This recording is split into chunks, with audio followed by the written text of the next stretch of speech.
अस्सलाम वालेकुम व्यूअर्स, आज की इस वीडियो में मैं आपको बताऊंगा कि विंडो 8.1 का विंडो डिफेंडर अपडेट कैसे करते हैं, या उससे अगर आप यूज़ करना चाहते हैं उसके फीचर्स को तो हम कैसे यूज़ करेंगे। सबसे पहले हम स्टार्ट आइकॉन पे क्लिक करेंगे। यहाँ पे हम टाइप करेंगे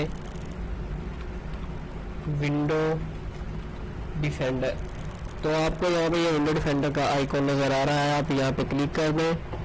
यहाँ पे वो देखें मैंने इसे टर्न ऑफ किया हुआ था, तो आप सेटिंग में जाके यहाँ पे ये turn on real time protection, अगर आप इसे ऑफ करना चाहते हैं तो इसे ऑफ रहने में, अगर आप विंडो डिफेंडर को ऑन करना चाहते हैं तो इसे ऑन कर दें और सेव चेंजेस पे क्लिक कर दें। अब आप होम पे आ जाए और यहाँ पे अपडेट के सेक्शन पे यहाँ पे इसके अपडेट डेफिनेशन कर दें, तो ये इंटरनेट से ऑटोमेटिकली लेटेस्ट अपडेशंस या ऑटोमेटिकली लेटेस्ट जो एंटीवायरस डिटेल्स या वायरसेस की जो इंफॉर्मेशन है वो कलेक्ट कर लेगा।